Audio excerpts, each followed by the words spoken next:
Hello everyone, welcome to my another videos. আজ আমি তোমাদের সাথে এক্সপ্লেন করতে চলেছি 2023 সালে মুক্তি পাওয়া অসম্ভব সুন্দর একটি চাইনিজ ড্রামা, যার নাম হচ্ছে হিডেন লাভ, যার IMDb রেটিং 8.6 আউট অফ 10।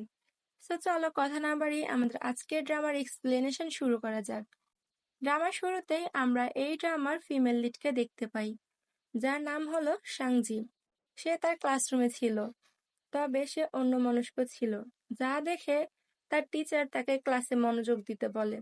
কিন্তু সাংজির তো ক্লাসে মনই বসছিল না। তখন তার টিচার তাকে আবারও বলে যে তুমি আগামীকাল তোমার বাবা মাকে নিয়ে এসো। যা শুনে সাংজির মন খারাপ হয়ে যায় এবং সে চিন্তায় পড়ে যায়। এরপর সাংজি তার ক্লাস শেষে বাড়ি ফেরার সময় তার ভাই ইয়ানকে মেসেজ দেয় এবং বলে যে তুমি কি আজকে বাসায় আসতে পারবে, আমি তোমাকে খুব মিস করছি। যা শুনে তার ভাই তাকে বলে যে না, আমি আজকে বাসায় যেতে পারবো না। কথা শুনে সাংজি খুবই চিন্তায় পড়ে যায়। এরপর আমরা সাংজিকে তার বাড়িতে দেখতে পাই, যেখানে কিনা সে জানতে পারে যে তার ভাই ইয়ান আজ বাড়ি ফিরেছে। যা শুনে সাংজি দৌড়ে তার ভাইয়ের রুমে যায়, যেখানে সে খুবই সুন্দর একটি ছেলেকে দেখতে পায়। এই ছেলেটিই হচ্ছে আমাদের ড্রামার মেন লিড, ডুয়ান জিয়াকসু। তাকে দেখে সাংজি তো অবাক। এরপর সাংজি তাকে বলেন যে তুমি কি প্লাস্টিক সার্জারি করেছো? যা শুনে ডুয়ান হাসতে থাকে। ঠিক তখনই সেখানে ইয়ান চলে আসে এবং বলে তুমি এখানে কি করছো? যা শুনে সাংজি বলে কিছুই না। এরপর সে ইয়ানকে জিজ্ঞেস করে সে কে। ইয়ান বলে সে আমার বন্ধু ডুয়ান। তখন ডুয়ান এসে সাংজির সাথে কথা বলতে থাকে এবং সে ইয়ানকে বলে আমরা কি দেখতে একই রকম? যা শুনে ইয়ান বলে কেন? তখন ডুয়ান বলে তোমার বোন আমাকে বলছিল আমি কি প্লাস্টিক সার্জারি করেছি কিনা। যা শুনে ইয়ান সাংজিকে বলে ছোট রাক্ষস, তুমি কি বোঝাতে চাইছো? আমি কি দেখতে সুন্দর নই? এটা বলে তারা দুজনে ঝগড়া করতে শুরু করে। এরপর ডুয়ান সাংজির সাথে কথা বলছিল। ঠিক তখনই ইয়ান তার পোশাক পরিবর্তন করতে যাচ্ছিল, যা দেখে সাংজি তাকে আটকায় এবং সার্জারির কথাটি বলার জন্য সরি বলে। এরপর বলে যে তার সাথে আগামীকাল স্কুলে যেতে। যা শুনে ইয়ান বলে যে সে যেতে পারবে না। কথাটি শুনেই সাংজি জোরে জোরে কাঁদতে শুরু করে দেয়, যা দেখে ইয়ান তাকে শান্ত করার চেষ্টা করেন। ঠিক তখনই ইয়ানের মা এসে ইয়ানকে বকা দেয় এবং ইয়ানকে তার সাথে নিয়ে যায়।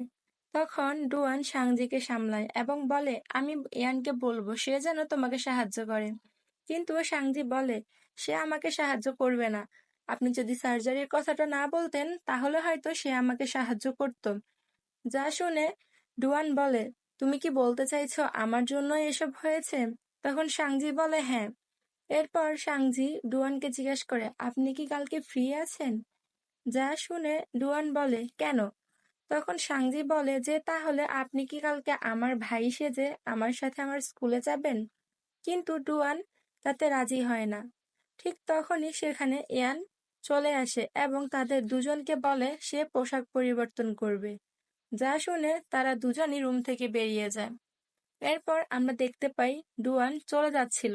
তখন সাংজি বলে আপনি কি সত্যি আসবেন না? যা শুনে ডুয়ান তাকে জিজ্ঞেস করে যে তুমি কোন ক্লাসে পড়ো এবং তুমি কোন স্কুলে পড়ো। যা শুনে সাংজি তখন তার স্কুলের নাম বলে এবং সে আরো বলে সে লেভেল 8-এ পড়ে। যা শুনে ডুয়ান অবাক হয়ে যায় এবং বলে তুমি এত ছোট বয়সে লেভেল 8-এ পড়ো? এরপর সানজি বলে যে হ্যাঁ। এর একটু পরেই সেখানে ইয়ান চলে আসে এবং ইয়ান ও ডুয়াং সেখান থেকে চলে যায়। এরপর আমরা 3 বছর পরের সিন দেখতে পাই, যেখানে কিনা সাংজি ঘুম থেকে উঠে স্কুলের জন্য তৈরি হয়ে নিচে নেমে আসে, যেখানে তার ভাই ইয়ান তাকে গুড মর্নিং জানায়। কিন্তু সাংজি সেটা ইগনোর করে। যা দেখে ইয়ান বলে তুমি কি আমাকে দেখতে পাচ্ছ না নাকি? তখন সাংজি বলে অনেক দিন বাড়িতে ছিলে না, যার জন্য তোমাকে তো ঠিক করে বাবা মাও চিনতে পারবে না। এই বলে তারা মজা করতে থাকে। এরপর খাবার খাওয়ার সময় ইয়ান তার বাবাকে বলে যে তার বাবার গাড়িটি তার লাগবে। যা শুনে তার বাবা তাকে জিজ্ঞাসা করে কেন? তখন ইয়ান বলে যে তার বন্ধুদের কিছু জিনিস হোস্টেলে নিয়ে আসতে হবে, তাই গাড়িটি লাগবে। বন্ধুদের কথা শুনে সাংজি তার ভাইয়ের সাথে অনেক ভালো ব্যবহার করতে থাকে এবং বলে যে সে তার ভাই ইয়ানকে সাহায্য করতে চায়, কিন্তু ইয়ান তাকে নিষেধ করে দেয়। যা শুনে সাংজি তার মা বাবাকে কনভিন্স করতে থাকে। অবশেষে তার বাবা ইয়ানকে বলে যে সাংজিকে তোমার সাথে করে নিয়ে যাও, তাই বাধ্য হয়ে ইয়ানও রাজি হয়।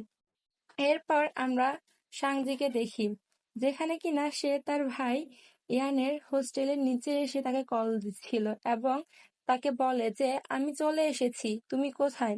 তখন ইয়ান তাকে বলে যে আমি খুবই ব্যস্ত আছি, তুমি চলে এসো।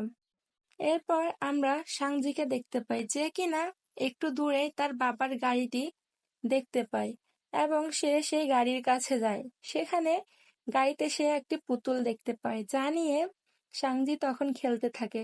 ঠিক তখনই সেখানে ডুয়ান চলে আসে এবং বলে, পিচ্চি মেয়ে, তুমি কি সাংজি না? তখন সাংজি বলে, হ্যাঁ, আমি সাংজি।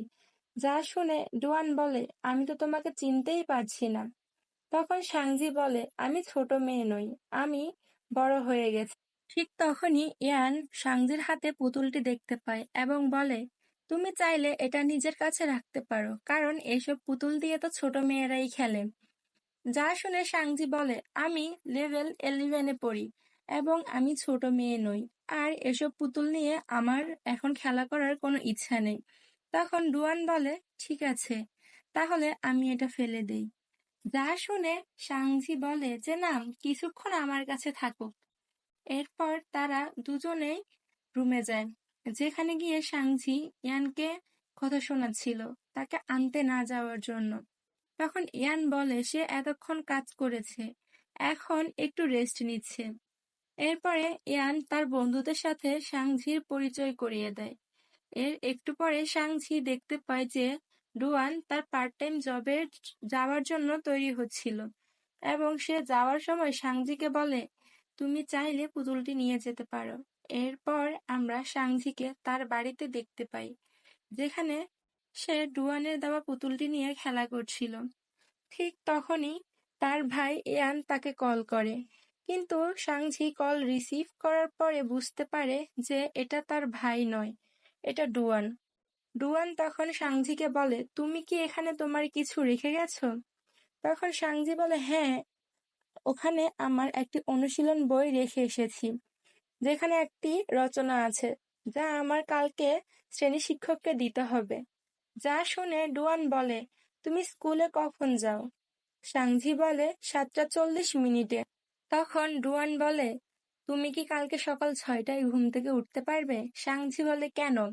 তখন ডুয়ান তাকে বলে যে আমি কালকে সকাল 6:40 তোমার জন্য বাস স্টপে অপেক্ষা করব, তুমি সেখানে এসে তোমার অনুশীলন বইটি নিয়ে যেতে পারো।